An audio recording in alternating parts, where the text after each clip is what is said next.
what's good with it? It's your boy, Simon Phoenix. This is Shots Fired Podcast. What up? What up? What up? Shoot your shot. Gun Rules Finest Podcast. That's right, Shots Fired. Bang, bang. Yo, what's good with it? It's your boy, Simon Phoenix. This is Shots Fired Podcast. And today I have my man, Chef Henry, in the building. What's good with it? What's good? What's good, Simon? How you feeling today? I'm feeling good. How you feeling? Man, you know, every day is a good one. I'm always amazing. No, okay. I appreciate that. So, you know, I bring you on the show because you got salsa on my table. You know what I'm saying? You're supposed to be that guy. That's what my man's told me. I got to heard through the grapevine. You know what I'm saying? You that guy. And it was like, hey, man, you know, for a broke regular person, he got it going on. I was like, really now? That's my kind of. I like broke regular people that got it going on. That means they about to blow up, and then I get to be like, yo, I was the first person to fuck with him. I just want y'all to know I smell talent. Yeah, no doubt. You got to recognize it when it's in front of you. Yeah. So, you know, now secretly I have had this sauce. I let me tell y'all. I don't brag about nobody barbecue sauce. My daddy taught me how to make barbecue sauce. I'm proficient in sauce, man. Proficient, he says. All right. Let me tell y'all something though. This man here sauce. I had to slap people from fucking with my bottle or tell. I'm like, hey man, I literally got an argument because I caught somebody using it for their French fries. I was like, hey man, what you they was like, man, this sauce good as hell, man. I was like, hey, that's not for you. That was a special gift from a chef. I might not never see that nigga again, bro. I'm savoring this sauce. What is you doing? That's the kind of I want to give you credit. You know what they say? Give them their flowers. Yeah. Please do. So, cause that's a good one. You know, I ain't heard that one about slapping somebody over the fries, bro. But I know they hot on the fries. Let me see if this the one. Oh yeah, that's a spicy one right there. I got the honey right there. Yeah, it was a spicy joint. Yeah, I had this, bro. So yeah, that one right there. That's one I like to use on my steaks. I call that my steak sauce. Which, that's your steak sauce? That's my steak sauce, personally. Okay. You know, because I don't do too much spice, but that got the right amount of, heat to it. I feel like not too much, not too overbearing, but you can taste flavor. You can taste flavor? Taste flavor, not just... Just not fire? Feel like your steam coming out your ears. Yeah, that's fire. Yeah. That's that fire. You know exactly what I'm talking about. When you do... Yeah. You make that weird ass noise? Ooh, that's fire right there. That's dangerous. Yes, sir. Okay. Yeah. Okay. Yeah, that's the hot one, man. I just last week I had a guy order 12 bottles of that. Another guy he ordered 8, and the guy that owns the cell phone spot over there on Division, he just ordered 5 bottles of that. Oh, that shit popping. Yeah. Let me tell you something. They be cleaning. I mean, I can't keep it on deck. Oh, that's good. That's a good thing when you are a private businessman. Oh yeah, You know what I'm saying? Now we're gonna discuss because you like the sauce, man. You got like a cart slinging stuff off of that. And you got a real business, you go in there. You kind of like, you know what I'm saying? You're like one of them Renaissance chefs. Yeah, man. I don't like to stay put for too long, if that makes sense to you. You know what I mean? Mm-hmm. I like to be able to do different cuisines. I like to be able to have different environments to jump into and do what I do. You know, and that's always pleasing people with their fork and knife. Okay, so let's start at the beginning. What got you into the, hey man, I chefed you up a meal. I know how to I know how to take this and that and turn it into something extravagant, something that make people be like, oh, that's because they say you eat with your eyes as well as your nose. Yes, sir. So to make something look presentational and say, oh, that's beautiful. That look, oh man, that look like that deal. And then to be tasty, that's a different game. So what made you want to step off into that? Because everybody got their cooking niche, but everybody don't go to like level 12. You at level 12. When you want to wear a chef's coat, that's level 12. It's like, well, it's two parts of this. For one, my mom, she was the cook of our family, right? Grew up in the kitchen, sitting on a flour bucket, picking greens. You know, she making the fried pork chops, the fried chicken, the roast, best macaroni and cheese in the family. They dropping off money and all the supplies. You know, cuz hook it up, auntie hook it up. You know what I mean? But back then, as a kid, that wasn't like my focus on trying to become a good cook. Or at that time, it was actually when I was in 11th grade. That was just that muscle memory. You know what I mean? You just growing up seeing it and doing it. But I'm in the 4th grade and Genesee Area Skill Center. Buddy of mine comes into our business class and he got this cake and it's a Ninja Turtle on a cake. And I'm like, dude, that's dope. You know, I'm like, you got to do that? He like, yeah. R.I.P. to my boy Court. You know, he walk up in with this cake and I'm just blown away. Like, dang, that's dope. They letting y'all do it. You know what I mean? It wasn't the chef that did it. It was you. He like, yeah, I did it. I'm like, man, how can I get in? So we went down to the dean office at the skill center and got me signed up for culinary classes for my 12th grade year, because it's a 2-year program, you know, 11th to 12th grade. So first 11th grade year, I'm doing business. So either want to own a restaurant or a grocery store. At that particular moment, I was thinking grocery store because I wasn't even thinking about cooking. And then when I seen him, it was just like, man, I want to do that. But the weird thing about it, I hate bacon. So wait. So, Pause. yeah. Breaks. What? So that's what blew me too. I think it was just the fact that he got to create something with his hands that looked spectacular on a level that I guess at that point in my life I hadn't seen. Mm-hmm. And I was just really intrigued with it. But you know, I finished that program. I got into 12th grade. I went and mastered it, man. Me and this cat, we running. I swear, it felt like we was like the top kids in the culinary program because he was the man already. You know, me coming in, that's my dog. We eating our lunch in the teachers' lounge. Everybody piggybacking. Now you know they got to put an end to it. So they like, oh no, we can't have this. Y'all got too many kids up here. So we like trying to stay low key, still get to do what we want to do, move around to different stations how we wanted to move. We had a great time. I learned a lot as far as different areas of cooking in the skill center. I think that was the best education I got. I went on from Genesee Area Skill Center to Mott Community College, 2 associate's degrees, one in restaurant management, one in culinary arts. But the best education I felt like I got as far as schooling was through the Genesee Area Skill Center. You know, we went through the stations where we got bake shop, we got a bakery, we got a little lunchroom where we would do mostly fried items. So that's more your appetizer stuff. We had a station where we did short order cook. Majority of that was breakfast stuff. Then we had banquet cooking where you actually in the kitchen cooking up the entrees, and then when you out serving the entrees, you in a banquet hall, you in your nice little white and shirt and black tie. Oh, I know. You know? I'm what they call a jack of all trades, and I know something about that skill set and journey. Yeah. Now this gonna blow you. Went to Kent Skills. Okay. Went through the culinary program. I started it with the cars first, right? I was curious about how cars, the interworkings. Yeah, I know something about cars, but I'm not doing your brakes. Don't ask. Yeah. Real shit. But I did the auto part first, right? Okay. And so I was like, that's cool. But I seen somebody with jelly donuts one day. It's like, hey, yo, where you get the jelly donuts from? My man tell me where he got the jelly donuts from and shit. Man. I go in there to get one. I'm talking to the lady. She say, what you here for? I say, I go to school here for the car shit. You know, I'm working on how to, you know, take the brakes off, oil changes, yada, yada. She was like, cooking you can use for everything in life. Yep. She was like, this is the analogy I'm telling you. Cooking you can use for everything in life. She was like, you don't have to work in the skill set of cooking, but once you understand cooking, help you understand a lot of other things. Yeah. She was like, and you talk well, I bet you like this. Yeah. Because you're a good sales type person. I said, really? I said, okay. So I went and talked to my homeboy. I was like, hey man, the lady told me I should do bacon next year. What you think? He like, do it, bro. Go do this.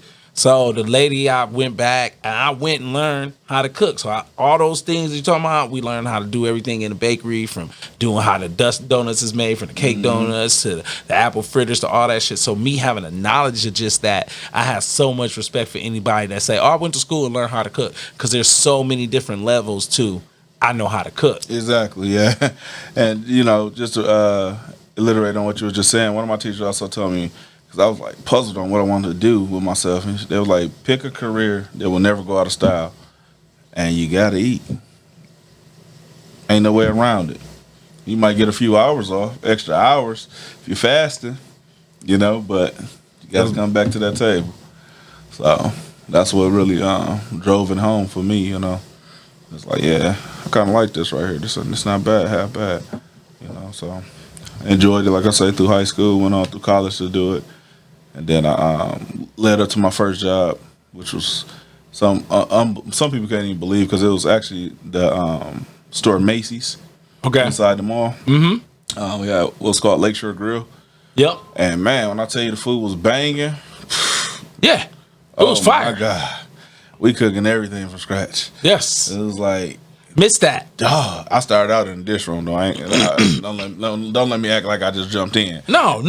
You took the path. For you people at home that know nothing about food, there's a pathway to being in a kitchen worth any being in. And what that means is the skill set within the kitchen is worth you being there to learn something. And so the path is your ass is washing dishes. No doubt. And someone has to notice you and then ask you, do you have some skills for you to even get the conversation of, I went to school for this. Yeah. Yes.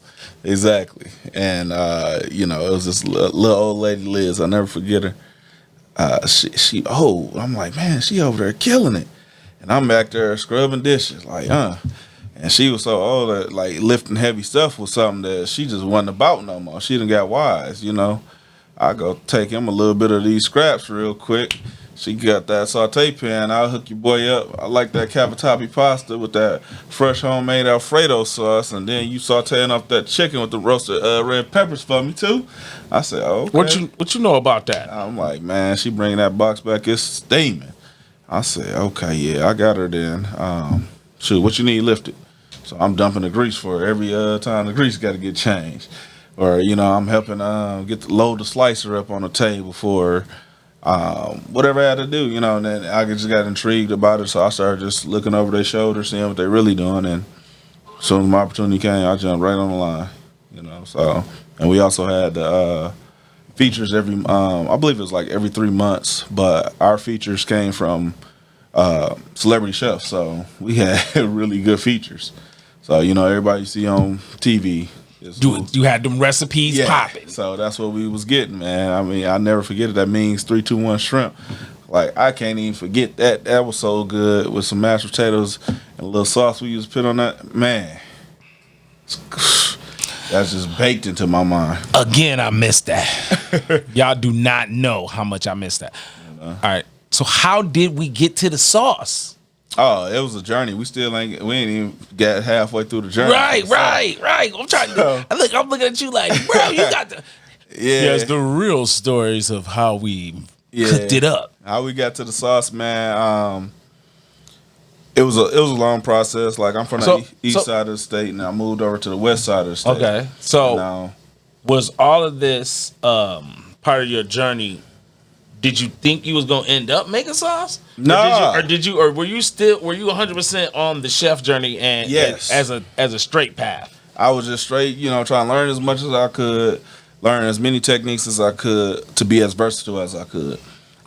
Making sauce wasn't originally my game until like I created my catering business in 2011.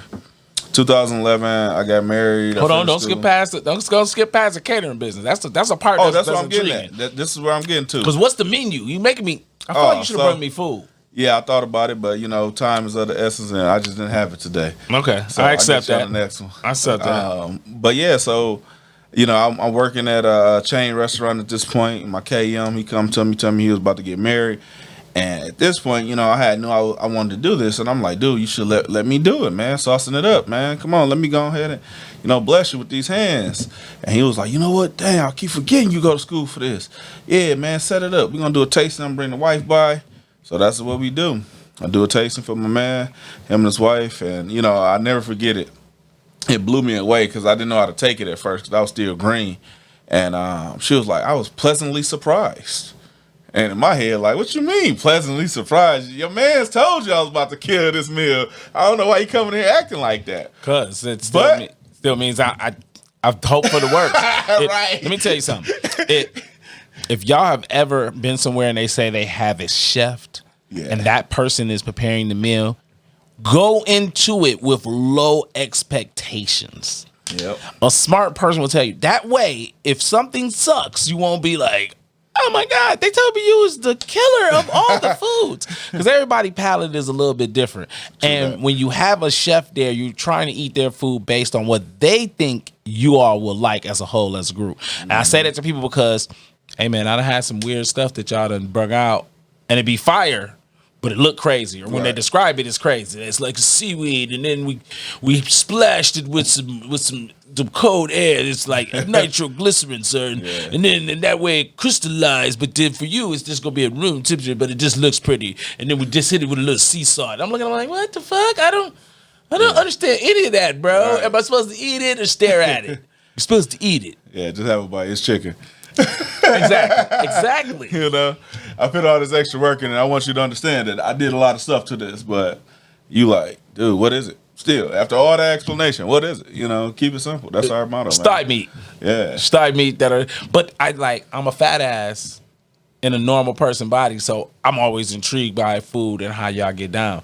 I think chefs are some of the coolest motherfuckers because they have some of the coolest little chef tricks that you'll be like, hey, that's how that work?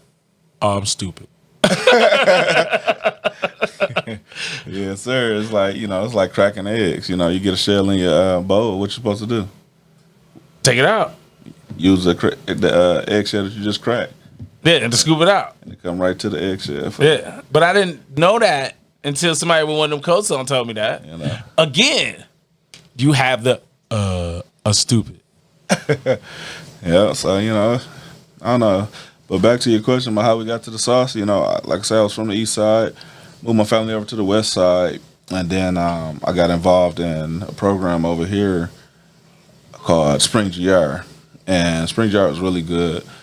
I had just decided to make this sauce, and which was crazy because, I don't barbecue a lot, and you would think I would. And, people start relating to me to barbecue, but I have an uncle over here that does a ton of barbecue. That's all he does. You got the really big grills, the ones that's made out, that's on trailers and made out of all old oil cans and things of that nature. I know if you ain't had barbecue off an old oil trailer, then you don't know good barbecue. Yeah. So that was his niche. My niche was I like to try to do a little bit more fine dining gourmet-ish, but keep it on a more classic side. So some what you were just explaining, you can recognize it when I put it in front of you. Yeah. But, I might have did something with that sauce.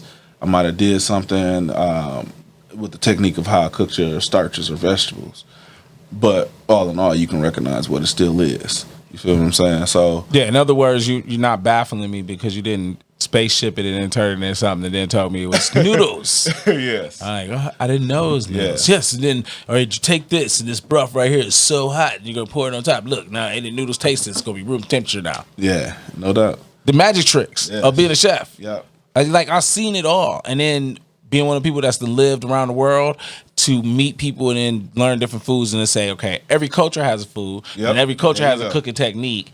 Then everybody's eating the same amount of the animal. So we was just literally having this conversation about innards, right? Mm-hmm. And this girl was like, how do you eat your innards? And I was like, what do you mean? And she was like, chitlins. How do you eat them? I was like, innards. I was like, I don't, not for real. I said, but there's several ways. And she was like, huh? And I go, yeah, it's several ways. You can have just chitlins where somebody cleaned them, boiled them, add some vegetables and a little bit of bouillon, and that's chitlins. And they cooked it down, and it's just like eating noodles, basically. Cool. You can have one like that with a bowl with some hot sauce. If you say so. Cool. If you say so. Then there is this tomato-based sweet sauce that people use with chitlins, and it's more of a stewy thing. Think menudo. But not that, right?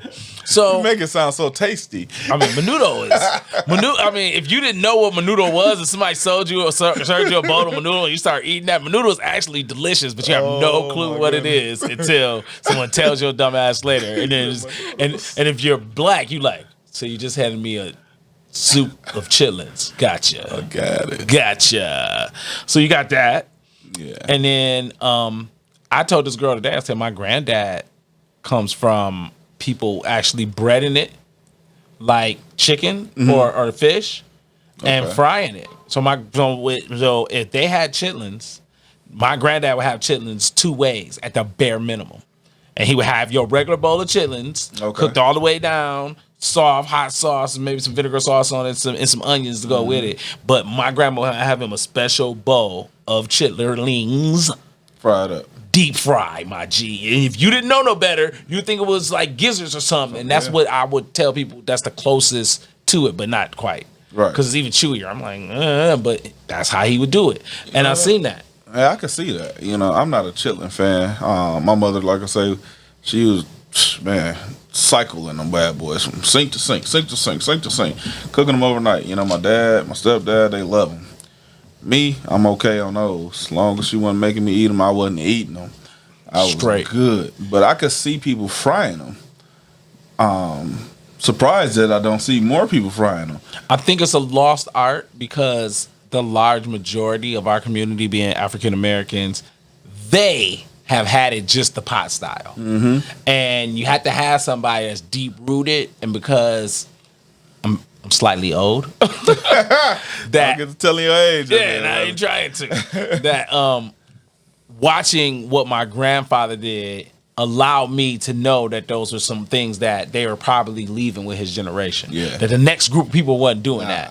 Because that was something he was requesting. That meant that didn't nobody else really mess with it like that. They was gonna eat it that way, but they didn't really mess with it like that. So they weren't continuing that to go on. Gotcha. Like he was the last person I seen, and like I said, it was just a small bowl. And it was literally when my grandmother was alive. And my grandma died when I was like a little kid. Gotcha. But it was one of them food things that it's a time thing. So everything that was connected with food, which is why I love chefs again, is a time thing for you. Yeah. When you taste something for the first time, and if it's grandma, it's a chef, it's your homeboy barbecue, whatever it is, you remember that place. Yeah. Time motherfucking sure. Yeah, most definitely, man. You gotta you always tie a place to that moment you remember when you first had something. And that's a good thing. But you know, to try to speed up to where I was at, like saucing it up catering is what my business is. And my thought process is like a little bit something what you mentioned earlier. We all got the same protein, no matter what culture we in, right? It's gonna be the same animals unless we got in the lab and created something new. So at the end of the day, how is my plate gonna be different than yours? Of course, you can barbecue yours, I can saute mine, you can roast yours, I could deep fry mine. But if we had instructions to cook it the exact same way, one thing that I know that will make my plate different is the sauce game. So that's hints on why I call my catering business saucing it up. Then I created sauces that people could actually select off of a menu to pair with their proteins. So instead of pairing wine, I paired sauces. So like I got a roasted pork loin with a white wine mushroom sauce. Or no, I'm sorry, chicken, herb chicken with the white wine mushroom sauce. Pork loin going with a mustard cream sauce. Hold on, a mustard cream sauce? Correct. Ooh, continue. Yeah. Just being fat. And then, you know, everyone loves barbecue sauce. The biggest appetizers on most menu is what? Chicken wings and meatballs with either gravy or barbecue sauce. So I was like, man, let me create a barbecue sauce. And I remember when I was in school, and just talking to a couple of guys, and one of the guys was like, yeah, man, gotta follow those recipes. If they say saute ingredients, and you know, make sure you do that, because that just adds another layer of flavor to what you're doing. And hence these sauces, you know, I got vegetables in those, which is basically, it's just onions, you know. So with that being said, follow the process. And I came out with some great sauces. Right now, these two are my top 2 sauces. I do have 5 other flavors of sauces that I pretty much bottle up right now. These are the hits, man, because like I say, this sauce right here alone, this honey barbecue is so versatile. You do everything with it, what you normally do with barbecue ribs, chicken, pulled pork, pulled chicken, and then So every animal on earth, you can rub him on this right here, and it will be delicious. Extra delicious. That's what you're telling me. You don't even got to do nothing, put salt and pepper on it. He said, drop that on it. He said, all you need to do is rub this on the animal. Hey, so I know somebody in Mississippi gonna watch this show. This is good for raccoon, squirrel. Yeah, coon hunters. For you guys, that's for y'all. For my really exotic crazy killers, if you got some antelope ass, you gonna rub this on that, and it's gonna be delicious. Yes, sir. Okay, I'm just making sure, bro. Yeah, Sometimes man. you got to be unnecessary to get it across. Now, do. me again, I like this, but then you have like an orange. Yep, I got an orange cognac sauce. I got a that's the one. pineapple jalapeno sauce. Yeah, that one too. Yeah, and then we got a blueberry barbecue sauce. Oh, I need. Hey, so those are the sauce. But let me get back to this one. Like, I'll take a spinach salad, toss some fresh spinach, some almonds, the fresh red onions, and I use this as a dressing instead of dressing. Oh yeah, that sounds like some fat people shit. No, but it's really that tasty. That's why I think it sounds like fat people shit. Well, I agree. I mean, let me tell you something. The one thing I figured out about humanity and eating is y'all have come to a conclusion that if you guess that it might taste good with it, you'll try it at least once. Most definitely. So you just described to me a salad that in your mind, your brain said, hey, these things taste good. I know what the barbecue sauce tastes like. And together in my mouth, lightly drizzled, not overly poured, that's going to be delicious. Yes, that means you broke it down. And I know that you secretly tried it. Oh, yeah. Yeah, I already know. Together, yeah. Like I said, I've had the orange sauce and I had the spicy sauce. Mm-hmm. We had this on something at an event, and that's what pushed me over the edge. Cause I said, damn, bro, every time you pull out a bottle with a sauce and some shit on it, that's just slapping. Yeah. Well, I was like, and I ain't really one that I'm gonna let you know I can do sauces. I understand cooking, and your sauce game is hard. Yeah, hey, I appreciate that, man. You know, the sauce got the Mexican community, the Spanish community going crazy too.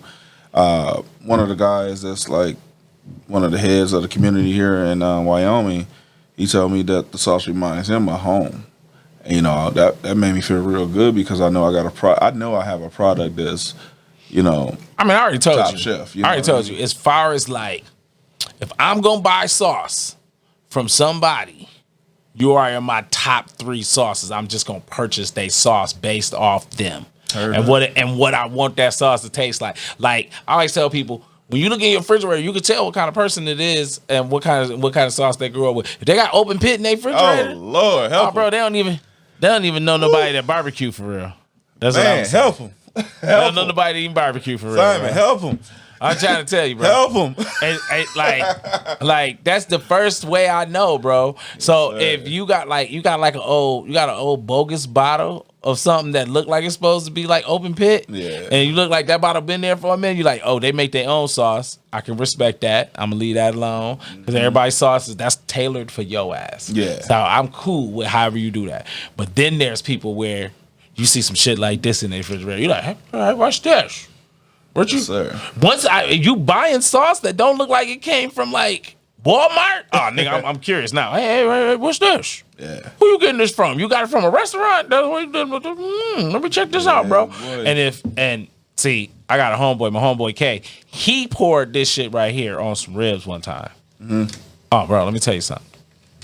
Bro. That was fire. It was fire. That's why I wanted to find out. So I'm gonna need a bottle of the blueberry and the habanero joint. Because we need them in our life. Roger that. Hey, cameraman, how much time I got? No, I'm not scared. Tell the cameraman how much time I got. My cameraman be doing everything but watching time. Did the screen go black? Well, how much time we got? We got 28 minutes, so we about to be over. We right on time. Hey, so anybody you want to say bye to or tell them where to come find you? Because we want to sell your sauce. And I'm telling you, it's good. Look, it's good. It's real good. Yummy. Yeah, no doubt. You know, I'm on Facebook. You can get on there, Saucing It Up Catering. No, Saucing It Up LLC on Facebook. You can find me, shoot me a message. We can get you the product. I also do personal chefing. That's my big niche. You know, you need somebody to come over and take care of that birthday party for 50 to 100. I got you. You know, I just did a little party for a couple guys that was doing a AA meeting. You know, they had about 18 people. I was their personal chef for the weekend. You know, we did breakfast and dinner. It was pretty amazing. Nice. You know, I do big weddings up to 400. piece of cake. You can find all these photographs, videos, all that right on Facebook. My website is www.saucinitupcatering.com. You can reach me there. My email address is chefhenryj11@gmail. So holla at my man Chef Henry, saucing it up. You already know who this is. It's your boy Phoenix, Shots Fired Podcast. Holla at your boy. Yes, sir.